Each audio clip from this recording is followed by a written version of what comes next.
हमारे चैनल को सब्सक्राइब करें और बेल आइकन दबाएं।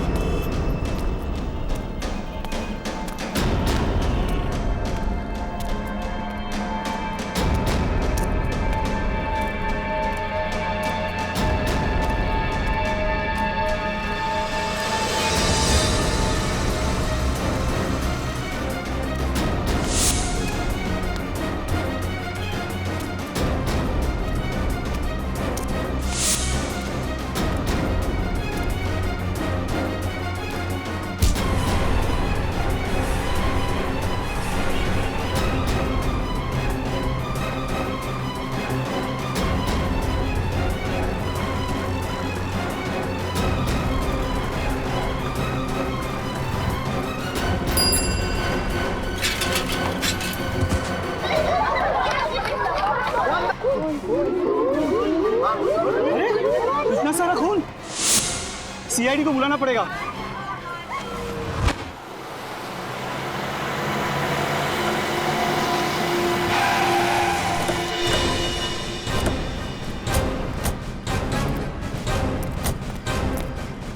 पीछे हटिए। एक्सक्यूज मी, पीछे हटिए।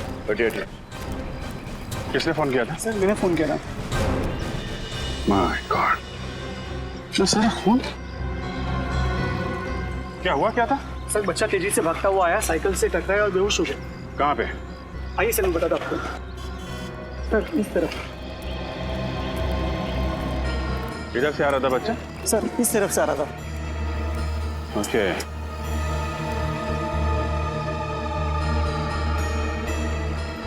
सर। हाँ सर लगता है वो खून बच्चे का नहीं है सर। क्या खून बच्चे का नहीं है? नहीं सर, उसके शरीर पे कोई चोट के निशान नहीं है। तो फिर ये खून आया कहाँ से? हटना बेटा, हटना बेटा। बेटा घबराओ मत बेटा, हैं? आपको कुछ नहीं होगा। हम लोग सीआईडी से हैं। ये खून कैसे लगा आपको? हाँ? हाँ? सर लगता है किसी गहरे सदमे में है, जिसकी वजह से कुछ बोल नहीं पा रहा। सर लगता है ये बच्चा देख नहीं सकता। पंकज एक काम कर, लड़का इस डायरेक्शन से आया है ना, तुम इस तरफ जाओ और उधर जाके देखो कि कोई एक्सीडेंट वगैरह तो नहीं हुआ है। विनी, बच्चे को फॉरेंसिक लैब लेके जाते हैं। सारों के साहब भी बताएंगे कि खून का राज क्या है।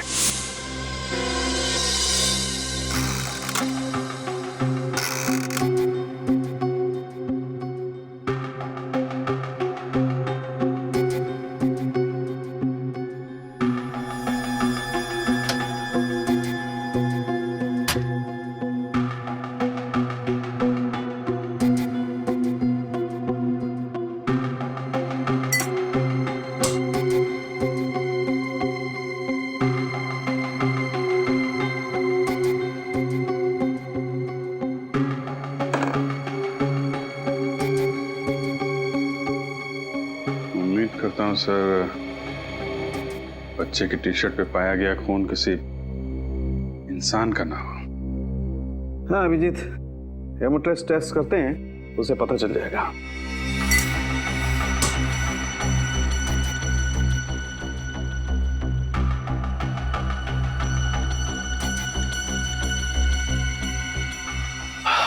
सॉरी अभिजीत, तुम्हारा मनचाहा जवाब नहीं दे सकता। इस शर्ट पर जो खून है वो इंसान का ही है। इंसान का खून है? बच्चे का तो नहीं है ना डॉक्टर साहब? नहीं, बच्चे का नहीं है, क्योंकि बच्चे को कहीं भी चोट नहीं लगी है। Thank God. पर इतना सारा खून आया कहां से होगा? सर? आता रेखा। सर इस चप्पल पे जो मिट्टी लगी हुई है उस पर खून मिला हुआ है और उसके साथ साथ घास का तिनका भी। घास का तिनका? मतलब ये बच्चा किसी गार्डन वगैरह से आया होगा। अभी पता करते हैं। तारिका जरा टेस्ट। सर। हाँ श्रेय? सर जिस जगह पर वो बच्चा मिला था, मैंने आसपास का पूरा इलाका छान मारा, कहीं भी कोई हादसा या एक्सीडेंट नहीं हुआ है। हाँ? पुलिस स्टेशन से चेक किया? जी सर, पिछले 15 दिनों में किसी के भी लापता होने की खबर दर्ज नहीं कराई गई है। कमाल है। फिर ये बच्चा आया कहां से होगा? अभिजीत, हाँ डॉक्टर साहब। अभिजीत, इस शर्ट पर एक नहीं 3 लोगों का खून मिला है। क्या 3 लोगों का खून? माय गॉड, मतलब 3 लोग जख्मी हुए हैं या फिर मारे गए। अभिजीत, आधार का अभिजीत, इस मिट्टी में जंतु और कीटाणुनाशक दवाइयाँ मिली है। जंतु और कीटाणुनाशक दवाइयां, मतलब ये बात पक्की है कि बच्चा किसी खेत खलियान से ही गुजरा है। सर उस इलाके की छानबीन करते वक्त हमने वहां कुछ खेत और फार्म हाउसेस देखे थे। फार्म हाउस, खासकर तिनका, जंतु और कीटनाशक दवाइयां, फार्म हाउस। वाह तारिका जी वाह, आपने तो हमारा काम आसान कर दिया। भाई साहब, सिर्फ तारिका जी ने आपका काम आसान किया? नहीं, ये ऐसा मैंने कब कहा? नहीं, लेकिन आपने ये भी तो नहीं कहा कि सालुखे ने कुछ किया है। सालुखे साहब, आप भी बिल्कुल क्यूट बच्चों की तरह बुरा मान जाते हो यार। तारिका, ये अभिजीत मेरी तारीफ कर रहा था कि मेरी टांग खींच रहा था? अरे सर, आप भी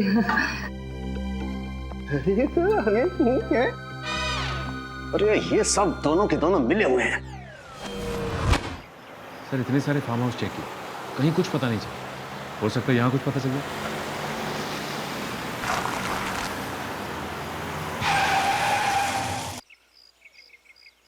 फार्म हाउस के अंदर गाड़ी पार्क्ड है, लगता कोई है अंदर। चलो देखते हैं।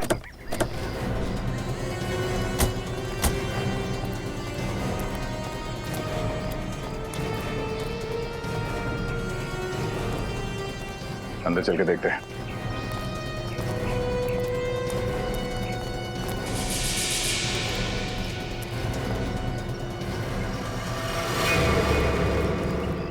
अरे ये तो उसी छोटे बच्चे की चप्पल लगती है। लगता है हमारी तलाश यहीं पे खत्म होगी। चलो सावधान रहना, खून अभी भी अंदर हो सकता है।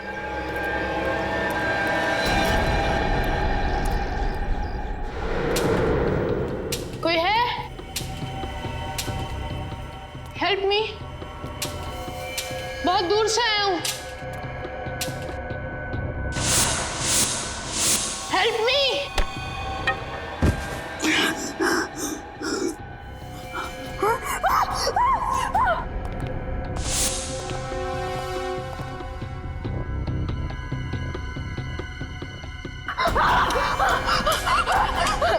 बचाओ बचाओ।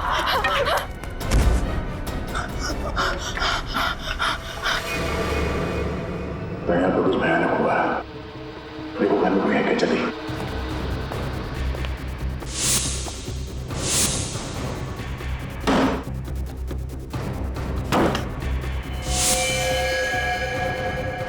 सब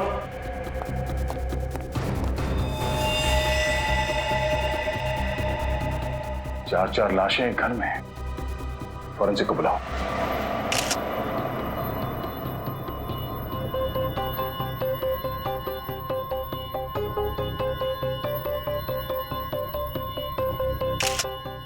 पीठ पर गोली लगी है।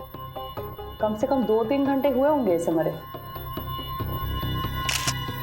एक काम करो, इस घर की अच्छी तरह से तलाशी लो, एक भी सुराग छूटना नहीं चाहिए। ये है वो 2 लाशें।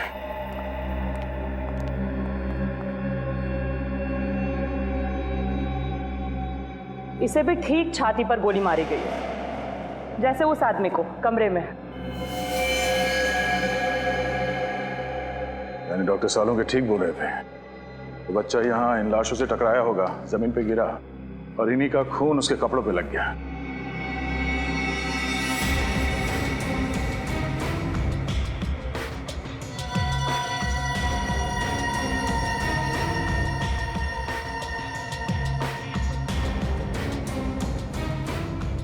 डॉक्टर तारिका, लगता है कि सारे खून इसी गन से हुई है। खूनी मर्डर वेपन यहाँ पे छोड़ के क्यों भाग गया? मुझे तो लगता है कि इस आदमी ने खुद अपने आप पे गोली मारी है। इस आदमी ने अपने आप पे गोली मारी है? यानी आप ये कहना चाहती हैं कि पहले इस आदमी ने इन तीनों को मारा और उसके बाद खुद अपने आप को गोली मार ली? शायद। सर, पूरा घर चेक करिए, तिजोरी, अलमारी, सब कुछ सही सलामत है। सही सलामत है, मतलब चोरी का मामला नहीं है? सर, हाँ, सारे दरवाजे और खिड़कियां भी सही सलामत है। इसका मतलब है खूनी जबरदस्ती इस घर में नहीं घुसा है। हो सकता है ये चारों मरने वाले उस खूनी को जानते हो और इन्हीं लोगों के साथ वो यहाँ इस फार्म हाउस पे आया होगा।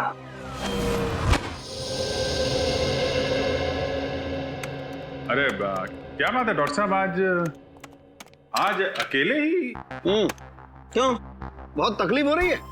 लैब अच्छी नहीं लग रही होगी, सुनी सुनी लग रही होगी, तारीका जी नहीं है ना? नहीं मेरे वो मतलब नहीं था सर। अरे मैं जानता हूँ तुम्हारा मतलब यार, तुम बोलते कुछ और हो, तुम्हारे मन में कुछ और होता है। अरे सर, मैं इन चारों लाशों के खून के पीछे का मतलब जानने आया हूँ। आपको मालूम है तो बता दो बस। तुम मुझसे क्यों पूछ रहे हो भाई? जाकर के तारिका जी से पूछ लो, वो बता देंगी तुम्हें सब कुछ। सर आप तो बुरा मान गए। सारी दुनिया जानती है डॉक्टर सालुंखे के बगैर सीआईडी में आज तक एक केस भी सॉल्व नहीं हुआ है। अब आया ऊंट पहाड़ के नीचे, है ना? ऐसे बोला करो, अच्छे लगते हो। आओ बताता हूं। अभिजीत, ये जो चारों लाशें हैं, इनमें रायगर मोर्टिस अभी सेट होना शुरू हुआ है। लाशें अभी अकड़ना शुरू हुई हैं और मेरे ख्याल से इनकी मौत सवेरे 7 से 9 बजे के बीच में हुई है। और ये बैलिस्टिक रिपोर्ट क्या कहती है? गोली इसी गन से चली है। चारों की मौत इस गन से निकली हुई गोली से हुई है और इस गन पर खून के छींटे भी हैं। सर, किसका खून है ये? सौरभ का खून है। सौरभ को पॉइंट ब्लैंक रेंज से गोली मारी गई है, जिसकी वजह से सौरभ का खून इस पर भी आकर के लग गया है। और एक बात, सिर्फ सौरभ के हाथ पर यहां गन पाउडर के निशान है। गन पाउडर सौरभ के हाथ में? तो आप ये कहना चाहते हैं कि सौरभ ने इन तीनों को गोली मारी और फिर खुद आत्महत्या कर ली? नहीं, मैं खुद कुछ नहीं कहना चाह रहा हूं, जो सबूत हैं वो कुछ कहना चाह रहे हैं। अब एक काम करो, बाकी का काम तुम खुद भी तो करो यार। हाँ ठीक है, करेंगे। हाँ, क्यों नहीं करेंगे? बाकी जो आप नहीं बता पा रहे हम डॉक्टर तारिका से पूछ लेंगे।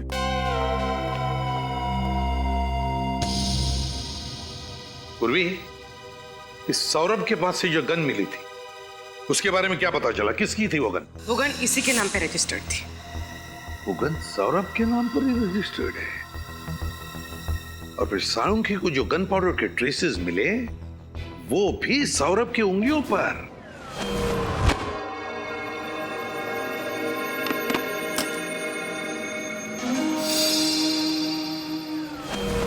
सर, ये आनंद की बहन निशा जी है।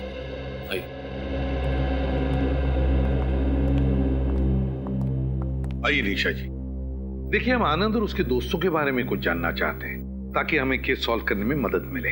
सर, ये सब लोग कॉलेज के दोस्त थे और बहुत सालों के बाद मिलने वाले थे, इसीलिए इन लोगों ने प्लान बनाया था कि सौरभ के फार्म हाउस पे जाएंगे। निशा जी, आपने आखिरी बार आनंद से बात कब की थी? आनंद से मेरी लगभग 1 हफ्ते पहले बात हुई थी, लेकिन हाँ, यश का 2 दिन पहले ही मुझे फोन आया था और उसी ने मुझे बताया कि ये लोग फार्म हाउस पे पार्टी करने जा रहे हैं। यश?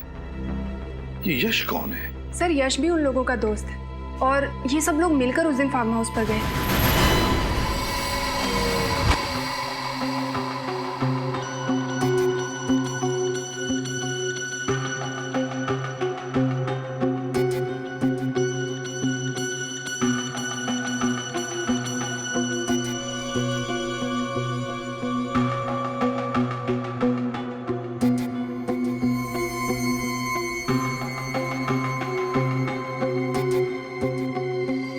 सौरभ, विशाल, आनंद और नितिन, 4 ही लोग तो थे फार्म हाउस पर। 4 नहीं सर, 5 लोग थे। 5? मतलब? यश भी तो था सर। यश भी इनके साथ था? लेकिन सर, फार्म हाउस पे तो हमें सिर्फ 4 लाशें मिली थी। वही तो। सर, तो फिर यश कहाँ गया होगा? और तो और सर, उसने किसी से कांटेक्ट करने की कोशिश क्यों नहीं की? यश के टेलीफोन नंबर्स है ना तुम्हारे पास, घर का सेलफोन नंबर वगैरह? हाँ सर।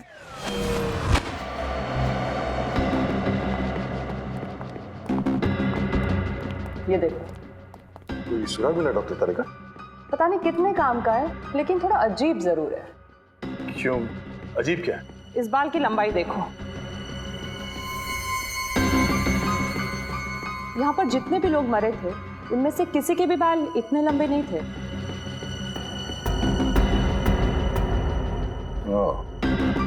इसका मतलब है इन चारों के अलावा कोई और भी था, या कोई औरत। अब ये तो इस बाल के डीएनए टेस्ट से ही पता चलेगा। मोबाइल बंद। मोबाइल बंद आ रहा है? सर, हाँ, यश के पिताजी से बात हुई। यश तो घर पे है ही नहीं। घर पर लौटा ही नहीं, सेलफोन बंद आ रहा है, कुछ तो गड़बड़ जरूर है। यश का फोटो है? हाँ सर, एक मिनट। काम करो, यश का फोटो सारे police station, railway station, bus stand और चेक नाकों पर भेज दो, और दया को भी इन्फॉर्म करो। यश का मिलना बहुत जरूरी है, बहुत जरूरी है। सर,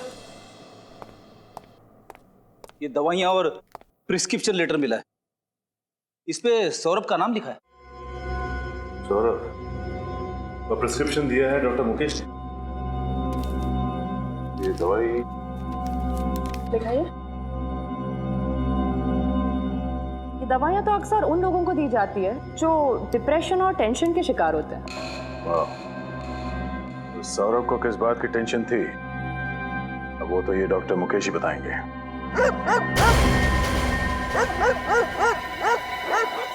कुत्तों के भौंकने की आवाज पीछे की तरफ से आ रही है, जरा देखो जाके, चक्कर क्या है?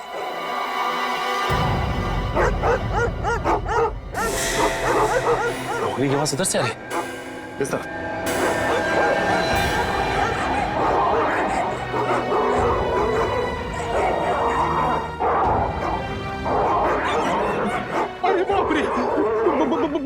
बहुत कितने? हाँ फ्रेडी, लेकिन डरने की जरूरत नहीं, वहां पे कुछ है। चलो।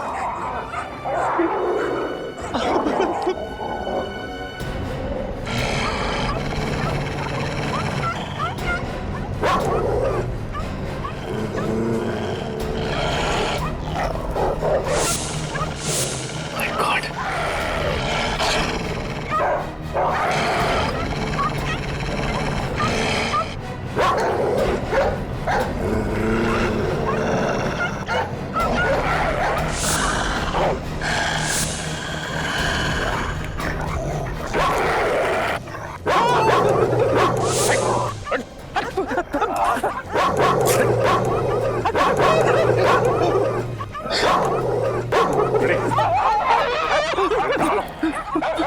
ये ऐसे नहीं मानेंगे।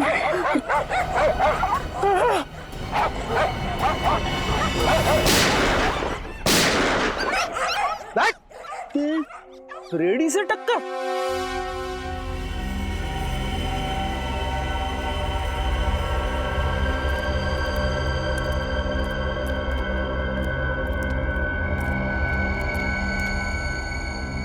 अरे, ये तो यश है, सौरभ का 5वां दोस्त, जिसे ढूंढ रहे थे, उसी की लाश मिली। हाँ फ्रेडी, हमें लग रहा था कि ये यश अपने दोस्तों का खून करके भाग रहा है, लेकिन ये तो अपनी जान बचाने के लिए भाग रहा था। आपको ऐसा क्यों लग रहा है? ये देखो फ्रेडी, ये इसकी पीठ में यहाँ पीछे से गोली मारी गई है, और एक गोली यहाँ किडनी के पास। लेकिन एक बात समझ में नहीं आ रही है, ये सारे खून कर कौन रहा है? सर आइए।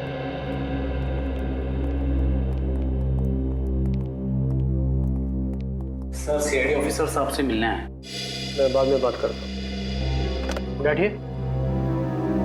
Thank you doctor. Mister Saurabh का इलाज आप ही करते हैं? हाँ, कई सालों। ये दवाइयाँ आप ही ने सौरभ जी को प्रिस्क्राइब की थी?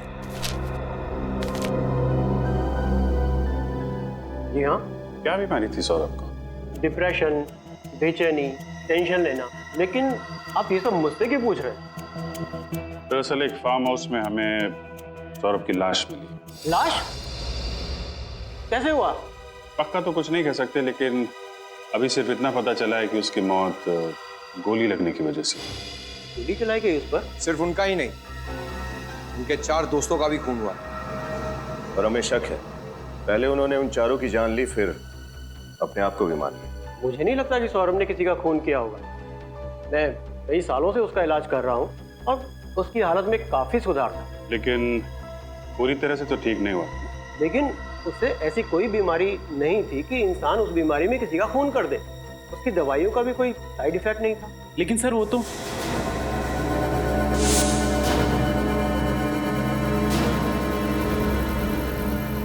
ठीक है डॉक्टर साहब, थैंक यू वेरी मच।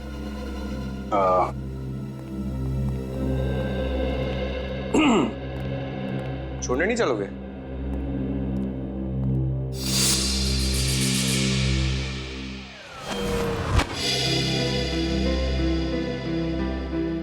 अरे यार, अंदर तुम कुछ कह रहे थे, फिर एकदम से चुप हो गए। क्या बात है? जरा खुल के बताओ। नहीं सर, मैं कुछ नहीं कह रहा था सर। देखो, सौरभ के बारे में जो कुछ भी जानते हो मैं बता दूं। देखिए सर, मुझे ये सब मामले में मत घसीटिए सर। मैं गरीब आदमी हूँ सर, मेरी एक बूढ़ी माँ है सर। कुछ नहीं होगा तुम्हें, ये मेरा वादा है। जो कुछ जानते हो सच सच बता दो। घबराओ मत, आओ, बता दो सब कुछ। क्या जानते हो? सर देखिए सर, सौरभ जी की सबसे बड़ी प्रॉब्लम जो थी सर, उनका गुस्सा था सर। उनकी प्रॉब्लम हाइपरटेंशन और डिप्रेशन नहीं था सर। सबसे बड़ा वीक पॉइंट उनका था गुस्सा सर। वो उस पर काबू नहीं कर पाते थे सर। तुम्हारे सामने कभी कुछ ऐसा हुआ है? हाँ सर, एक बार हुआ था सर। हमारे यहाँ के एक पेशेंट पे उन्होंने हाथ उठा दिया था सर। क्यों? क्योंकि उनको ऐसा लगा सर उनका नंबर था और वो बीच में घुस गया सर। इतनी सी बात के लिए उन्होंने किसी पर हाथ उठा दिया? हाँ सर। लेकिन आपके डॉक्टर साहब ने हमें ये बात बताई नहीं, क्यों? सर सॉरी सर, मुझे नहीं पता सर। ठीक, तुम जा सकते। Thank you sir. Saurabh ji को गुस्सा बहुत आता था। सारे सबूत भिजवा दिए ना? हाँ सर। चलो सीधे ब्यूरो चलते हैं। हाँ भाई, क्या हाल? अरे सर, आप यहाँ? क्यों चौंक क्यों गए यार? अरे तुम्हारी मदद कर रहा हूँ यार केस में, यहाँ नहीं आ सकता क्या? अरे सर, मेरा कहने का मतलब वो नहीं था। वो हाँ, मतलब की बात करने के लिए आया हूँ। अच्छा ये बताओ कि तहकीकात करने के बाद तुम लोग किस नतीजे पर पहुंचे अब तक? सर देखने से तो यही लगता है कि सौरभ ने अपने दोस्तों का खून किया और उसके बाद अपने आप को गोली मार ली। कुछ ही घंटों में केस सॉल्व कर दिया हमने। कुछ ही मिनटों में बेवकूफ बन गए आप लोग। क्या कहना चाहते हैं? मैं जो कहना चाहता हूँ दया, वो तुम्हें वहां चल के दिखाऊंगा। आओ मेरे साथ।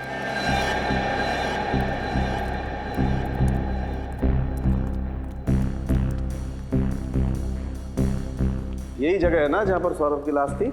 हाँ सर, यहाँ पे। हाँ।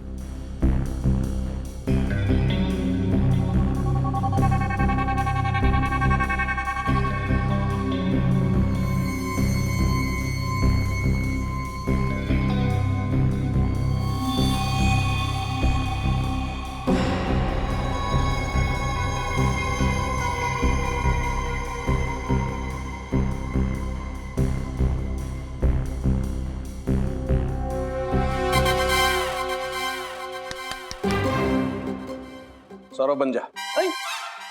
यानी कि मैं मर जाऊं? डॉक्टर साहब, मैं इतनी जल्दी मरना नहीं चाहता। अरे यार, ये आदमी हमेशा उल्टा ही क्यों सोचता है? फिर मैं तुझे मरने के लिए नहीं कह रहा हूँ फ्रेडी, मैं सिर्फ ये कह रहा हूँ इस सोफे पर जैसे सौरभ की लाश मिली थी वैसे जाकर के बैठ जा। हाँ। सौरभ बैठा हुआ नहीं था, लेटा हुआ था। लेटा हुआ था तो ठीक है, तुम लेट जाओ।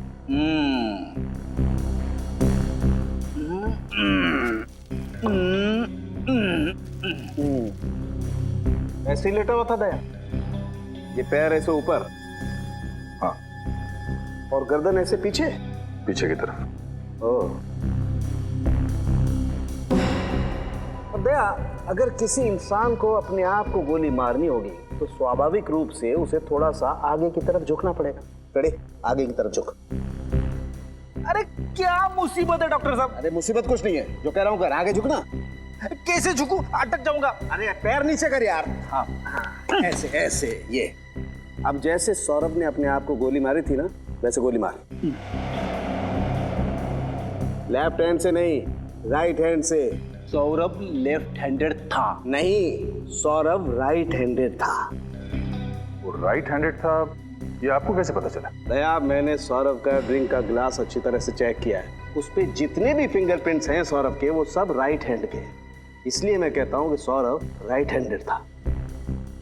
ऐसे कोई आदमी अपने आप को गोली मारेगा इस तरीके से बैठ करके, तो खोपड़ी से खून के छींटे जाएंगे वहां, इस तरफ, ऊपर की तरफ। लेकिन यहां तो खून के छींटे नहीं हैं, खून के छींटे हैं वहां, पीछे की तरफ।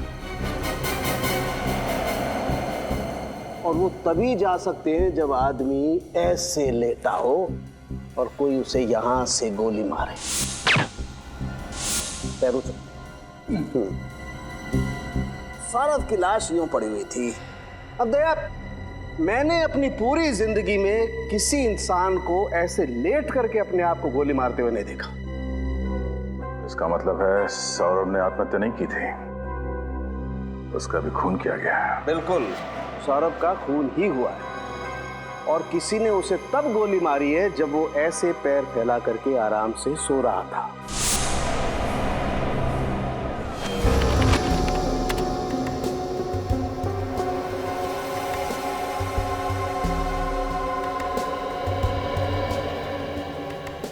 अभिजीत, सौरभ और यश के जूतों में मिली मिट्टी मैच नहीं करती है, अलग अलग है। मतलब यश का भी खून सौरभ ने नहीं किया है, वो नहीं कोई और ही है। सर, फार्म हाउस में जो बाल मिला था उसकी डीएनए रिपोर्ट आ चुकी है। ये बाल किसी लड़की का है। वाह कारिका जी वाह, आप कुछ ना कुछ नया मोड़ लेके आती है केस में, कैसे कर लेती है? नमस्ते। नमस्ते। नमस्ते क्या कारिका जी, आप कुछ समझाती क्यों नहीं है? अरे मैं क्या। अच्छा छोड़िए, क्या क्या पता चला इस डीएनए रिपोर्ट से? ये लड़की का डीएनए उन 5 मरे हुए लोगों में से एक आनंद के डीएनए से मैच करता है। आनंद के डीएनए से? यानी उसकी कोई रिश्तेदार? आनंद की तो सिर्फ एक ही रिश्तेदार है, उसकी बहन निशा। निशा? लेकिन सर, जब निशा ब्यूरो में आई थी तब उसने बताया नहीं था कि वो भी फार्म हाउस गई थी। अपराधी अपने आप तो बोलेगा नहीं कि मैंने अपराध किया है, उससे सच उगलवाना पड़ता है। हाँ? अरे कुछ नहीं, मुझे थोड़ा सा टाइम लगेगा। हाँ, मैं बस थोड़ी देर में रेडी हो जाऊंगी और उसके बाद तुम्हारे पास पहुंचती हूँ। हाँ ऑफ कोर्स। अरे तुझे याद है लास्ट टाइम हम लोग गए थे, कितना मजा आया था। वो सब लोग इस बार भी आ रहे हैं ना? पक्का? ओह वाह, फिर तो बहुत मजा आएगा। अरे हाँ पापा, तुम लोग पहुंचो, मैं बस 5 मिनट में पहुंचती हूँ। कहाँ जा रही निशा जी? पहले 2-4 बातें हमसे कर लीजिए, फिर हम भी चलते हैं पार्टी में।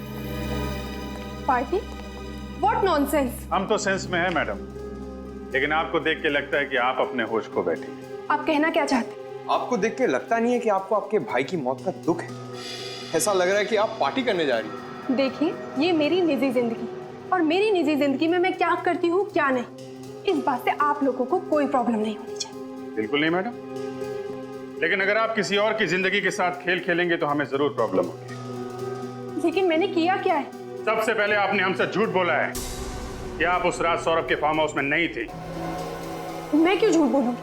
क्यों झूठ बोलेंगे ये आप बताइए, क्योंकि अगर हमने साबित कर दिया तो आपके लिए मुश्किल हो जाएगी।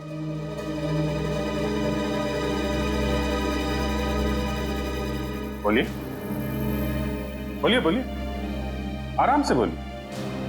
हम समझते हैं कि मुंह से सच निकलने को थोड़ा वक्त लगता है, लेकिन आपके पास सबूत क्या है इसका?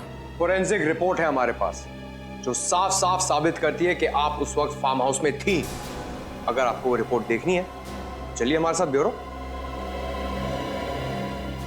हाँ, मैं उस दिन फार्म हाउस गई थी, लेकिन इस खून से मेरा कोई लेना देना नहीं। हमें सब कुछ पता चल चुका है निशा जी। आपके भाई के साथ आपकी बनती नहीं थी, प्रॉपर्टी का केस चल रहा था, और उसकी मौत के बाद आपका रास्ता साफ हो गया और प्रॉपर्टी आपके नाम हो गई। हाँ, ये बात सच है कि मेरी और आनंद की बिल्कुल नहीं बनती। तो फिर आप वहां फार्म हाउस क्यों गई? क्योंकि सौरभ और बाकी लोगों ने मुझे फोर्स किया, कहने लगे कि इतने सालों के बाद मिल रहे तो तुझे आना ही होगा। मैं गई जरूर थी, लेकिन मैं थोड़ी देर बाद ही वहां से निकल गई। क्यों? क्योंकि उस रात आनंद और मेरा झगड़ा हुआ था और मेरा मूड ऑफ हो गया, तो मैंने वहां से जाना ही जरूरी समझा। ये बात आपने पहले क्यों नहीं बताई हमें? मैं डर गई। मुझे लगा कि अगर मैं आप लोगों को ये बात बताऊंगी तो आप लोग उल्टा मेरे ऊपर ही शक करने लगेंगे। वहां से निकलने के बाद आप कहाँ गए? उसके बाद मैं घर पे आकर सो गई थी। वाह, बहाना अच्छा बनाया ताकि किसी गवाह की जरूरत ना पड़े, लेकिन जब तक ये केस सॉल्व नहीं हो जाता आपको ब्यूरो में रहना पड़ेगा।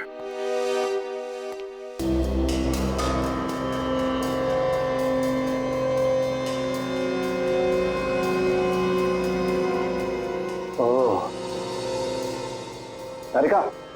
हाँ सर। ये देखो। खून की छींटे सर? नहीं तारिका, ये खून के छींटे नहीं है, ये ऊपर से टपकी हुई खून की बूंदें हैं। मतलब? छींटे अगर होते हैं तो ऐसे फैल जाते हैं, लेकिन ये ऊपर से टपकी हुई खून की बूंद है। मुझे लगता है वो बच्चा उस हॉल में आया होगा और किसी चीज से या किसी लाश से टकरा के गिर गया होगा, और ये केन भी उसके हाथ से छूटकर जमीन पे गिर गई होगी, और खूनी के कहीं कोई जख्म होगा जिसमें से खून टपक रहा होगा। खूनी बाय द वे इस केन के पास आया और उसके जख्म में से 2 बूंदें खून की टपक के यहाँ लग गई। हम इस खून को चेक कर लेते हैं जैसे बाकी के खून का सैंपल लिया था, फिर मैच करके देखेंगे आखिर ये खून है किसका।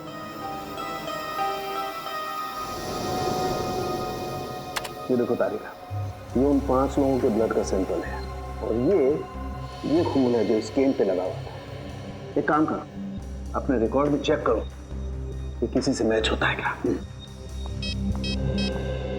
हेलो अभिजीत। हाँ डॉक्टर साहब, छड़ी पे जो खून मिला था क्या पता चला उसके बारे में? अभिजीत, ये खून उन 5 मरने वालों में से किसी का भी नहीं है। फिर तो निशा का ही होगा। नहीं, निशा के खून से भी मैच नहीं होता। वो क्रिमिनल रिकॉर्ड में चेक करके देखा? वो भी देख लिया, लेकिन रिकॉर्ड में किसी से मैच नहीं हो रहा है। कमाल है, सौरभ को खूनी समझ रहे थे, वो खून ही नहीं निकला। निशा भी बेकसूर है, तो फिर खूनी है कौन?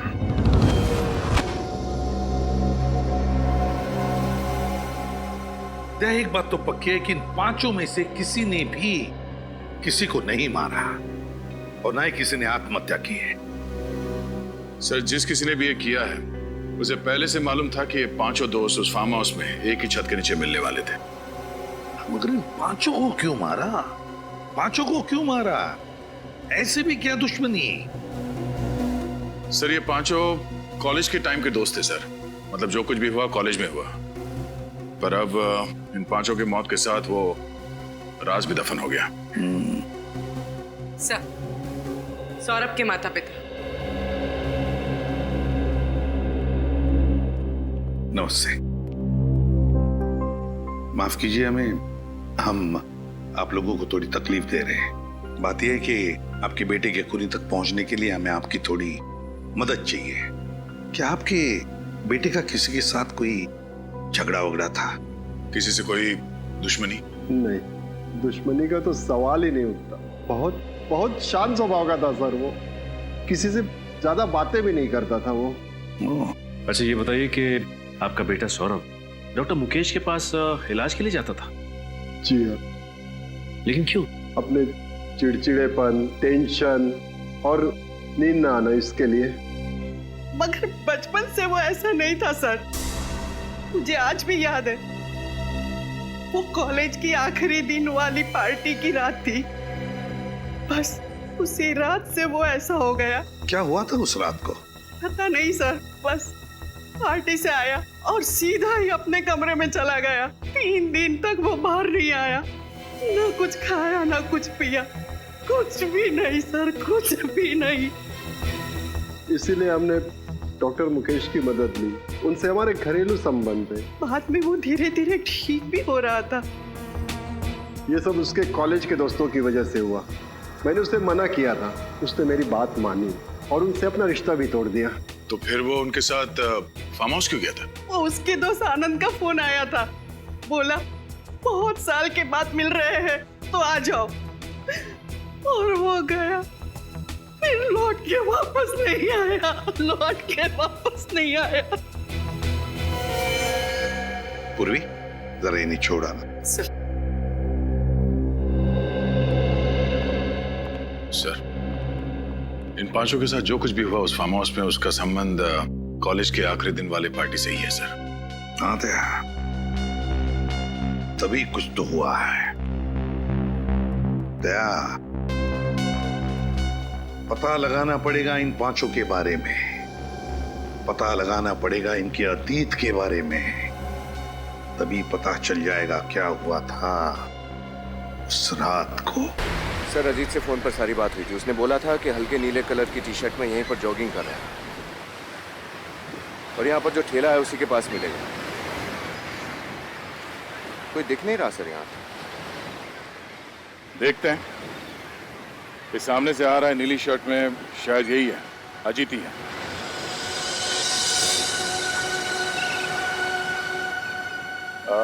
मिस्टर अजीत। जी हाँ, आप लोग CID से? जी। कहिए सर, मैं आपकी क्या मदद कर सकता हूँ? हमें इन पांचों के अतीत के बारे में कुछ जानकारी चाहिए थी, इसलिए हम आपसे मिलने आए। जी हाँ, ये मेरे कॉलेज में थे, सेम बैच। इनमें सौरभ को मैं अच्छी तरह से जानता हूँ। कहिए सर, क्या हुआ? इन पांचों का खून हो गया है। खून? पांचों का एक साथ? आप इन्हें अच्छी तरह से जानते थे, तो क्या आप बता सकते हैं कि कॉलेज के आखिरी दिन में जो पार्टी हुई थी उसमें क्या हुआ था एग्जैक्टली? उस रात अरे इन पांचों ने तो हंगामा किया था। इन्होंने शराब पीकर गाली गलौज किया था और कॉलेज के ट्यूबलाइट व शीशे तोड़ दिए थे। इसलिए कॉलेज के डीन ने इन्हें कॉलेज से बाहर निकाल दिया था। तो कैंपस से निकाले जाने के बाद ये लोग कहाँ गए होंगे, कुछ अंदाजा है? सर पक्का तो पता नहीं, मगर ये लोग गुस्से में चिल्ला कर कह रहे थे कि हमें भी इस घटिया पार्टी में नहीं रहना। हम जा रहे हैं सौरभ के फार्म हाउस पर, वहाँ शानदार पार्टी करेंगे। शायद वहीं गए होंगे। ठीक है, आपकी जानकारी के लिए बहुत बहुत धन्यवाद। Thank you. Yes sir. Sir, उस रात ये पांचों दोस्त एक साथ सौरभ के फार्म हाउस गए थे और इन लोगों ने हद से ज्यादा पी रखी थी। उस रात फार्म हाउस के रास्ते में जरूर कुछ हुआ था जिसकी वजह से सौरभ को गहरा सदमा लगा। पता करना पड़ेगा कि हुआ क्या था उस रात।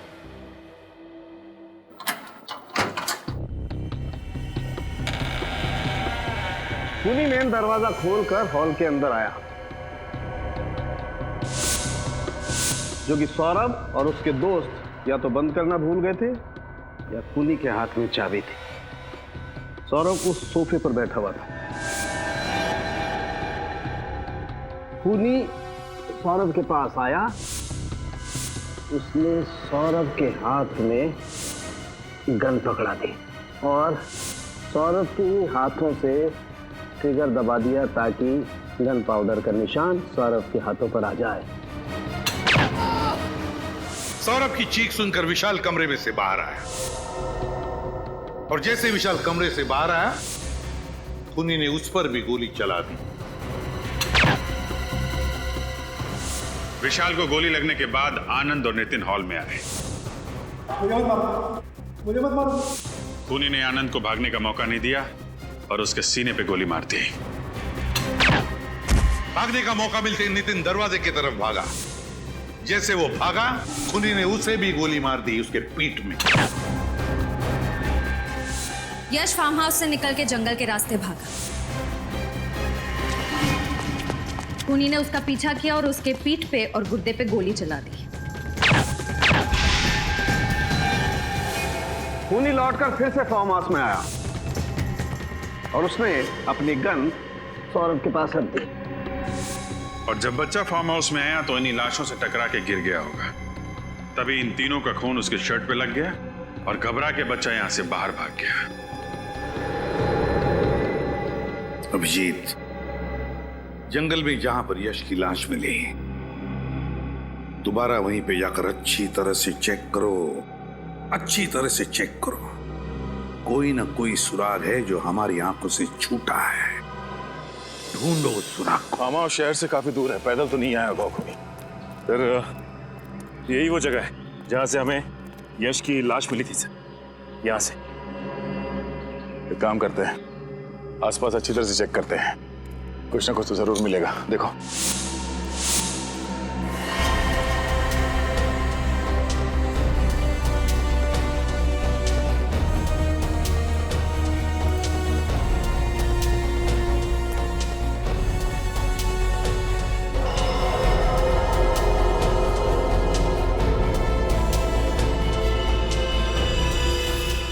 सर,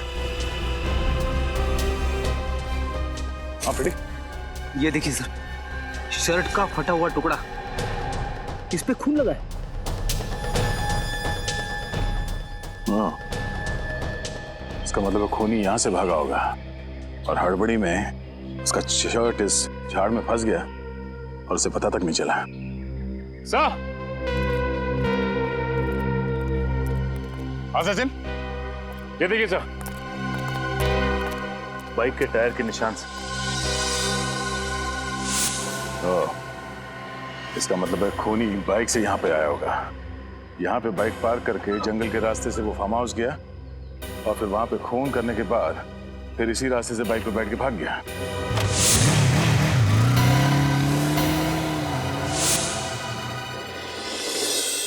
ओके, हाँ सर, उस कपड़े के टुकड़े से उसे पहनने वाले का पता चला? देखो दया, कपड़ा किसने पहना था, खूनी कौन है, ये ढूंढना आप लोगों का काम है। मेरा काम है जो सुराग और सबूत मिले हैं उनकी जांच करके हकीकत आप लोगों के सामने रख देना। तो सर, फिर इस सुराग से क्या हकीकत सामने आई है? इस कपड़े पर सौरभ के खून के अंश पाए गए और इस कपड़े पर मर्क्यूरी और कोयले के अंश भी मिले हैं। कोयला और मर्क्यूरी? शायद मेरे पास इसका जवाब है। जब हम नक्शे में फार्म हाउस ढूंढे थे तब मेरी नजर यहाँ पड़ी। एक कोयले का खान है यहाँ पे, फार्म हाउस के रास्ते पे। सर, यानी कि ये खूनी कोयले की खदान में काम करता होगा या फिर उसके आसपास रहता होगा। सचिन 5 दोस्तों की मौत हुई। उनके एक और दोस्त अजीत का कहना है कि कॉलेज की पार्टी के बाद वो पांचों सौरभ की गाड़ी में फार्म हाउस जाने के लिए रवाना हुए थे और सर उसके अगले ही दिन ये आर्टिकल छपा था। जेपी मार्ग में हुई दुर्घटना, एक तेजी से आती कार ने राह चलते आदमी को टक्कर मार दी जिसकी जगह पे मौत हो गई। जेपी मार्ग तो ये फार्म हाउस के रास्ते पे पड़ता है। हाँ सर, और इन लोगों के निकलने के ठीक 45 मिनट बाद ये एक्सीडेंट हुआ था। सर, हो सकता है कि ये सौरभ शराब के नशे में धुत होकर गाड़ी चला रहा और उसका एक्सीडेंट हो गया। हाँ, और इसीलिए उस हादसे के बाद वो गुमसुम हो गया और 3 दिन तक वो अपने कमरे से बाहर नहीं निकला। सो ये देखिए, इसमें यह भी लिखा हुआ है कि मरने वाले का 12 साल का बेटा इस एक्सीडेंट का चश्मदीद गवाह था, लेकिन गाड़ी चलाने वाला और उसके साथी वहां से भाग गए और कभी कानून के हाथ नहीं लगे। एक बात और सर, जिस आदमी का एक्सीडेंट हुआ था वो विजयनगर बस्ती में रहता था। विजयनगर बस्ती, और वो भी इस कोयले के खान के पास ही है।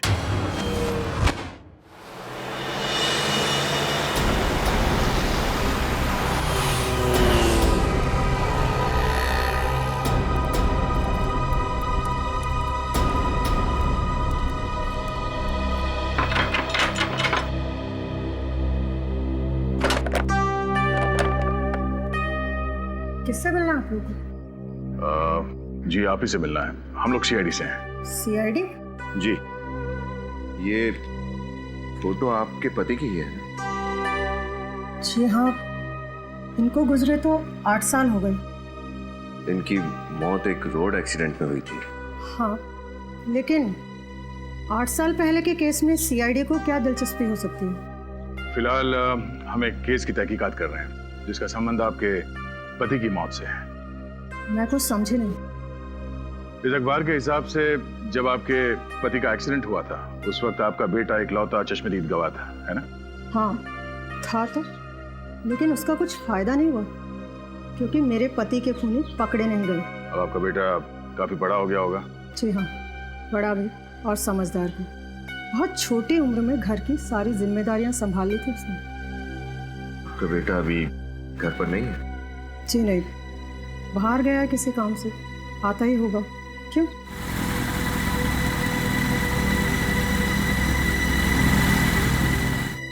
ये लीजिए, आ गया मेरा बेटा। सीआईडी।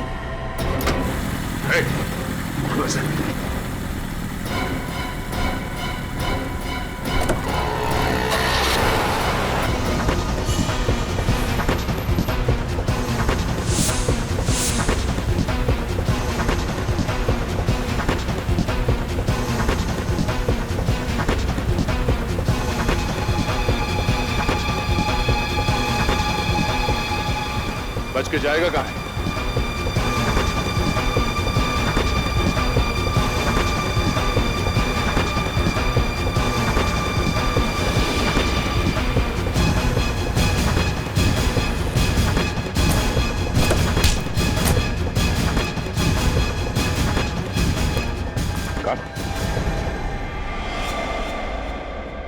सर ये तो डॉक्टर मुकेश का असिस्टेंट है। हमारा इलाज नहीं करोगे? हाँ? रंजीत, डॉक्टर मुकेश का असिस्टेंट रंजीत, उन 5 लोगों का खून तुमने ही किया है ना? हाँ मैंने ही खून किया है, लेकिन मुझे इस चीज का कोई पछतावा नहीं है क्योंकि उनको जीने का कोई हक नहीं था। क्योंकि उनकी वजह से तुम्हारे बाबा की एक्सीडेंट में मौत हो गई थी। हाँ, मेरे बाबा ने मेरे आंख के सामने दम तोड़ा।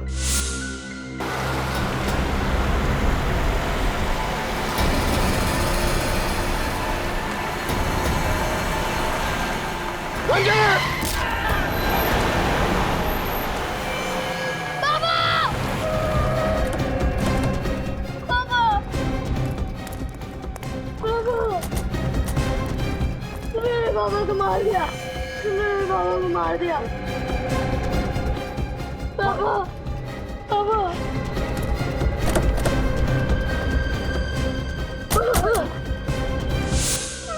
मैं उन्हें बचा भी नहीं सका, लेकिन वो 5 लोग बचा सकते थे। वो 5 गाड़ी से नीचे उतरे, मेरे पापा को तड़पता हुआ देखे हॉस्पिटल लेके जाने के बजाय वापस गाड़ी में बैठ के भाग गए। और इतने सालों के बाद भी तुम्हें उनका चेहरा याद रहा? एक एक का चेहरा मेरे आंख के सामने था और अचानक एक दिन सौरभ मेरे सामने आ गया।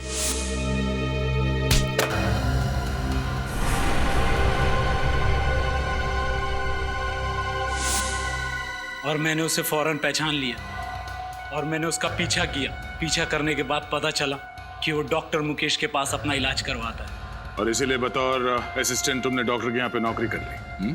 हाँ, एक दिन मेरे हाथ सौरभ की फाइल लगी जिसमें सौरभ ने एक्सीडेंट वाली बात कही थी और उसने डॉक्टर से कहा था कि उस एक्सीडेंट की वजह से मेरे बाबा की मौत हो गई। और फिर मेरा शक यकीन में बदल गया। और फिर तुमने बदला लेने का प्लान बनाया? हाँ, मुझे पता चल गया कि ये 5 दोस्त फार्म हाउस पे मिलने वाले, तो मैं इसलिए वहां पहुंच गया। और सुबह तक इंतजार किया कि कब सब सो जाएंगे और तुम अपना बदला ले लो। पर सौरभ की गन वो तुम्हें मिली कहां से? एक दिन पहले जब सौरभ क्लिनिक आया था, मैंने उसकी चाबी चुरा ली और फिर गाड़ी में से गन, फिर चाबी मैंने टेबल पे हिसाब से रख दी थी। सब कुछ प्लान के मुताबिक चल रहा था, फिर भी आप लोगों को पता चल गया। तुम्हें क्या लगा इतना आसान है सीआईडी को बेवकूफ बनाना? 5 लोगों के खून करने के बाद भी तुम्हें कोई पछतावा नहीं? मेरे पापा को मारने के बाद उन्हें कोई पछतावा हुआ?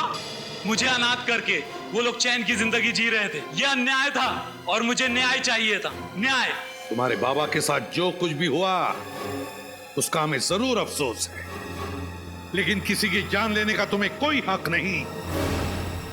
कानून को तुमने अपने हाथ में ले लिया, उन 5 लोगों का खून किया, अब तुम्हें तो फांसी ही होगी। फांसी। For more updates, subscribe to our channel, click the show links and enjoy watching the videos.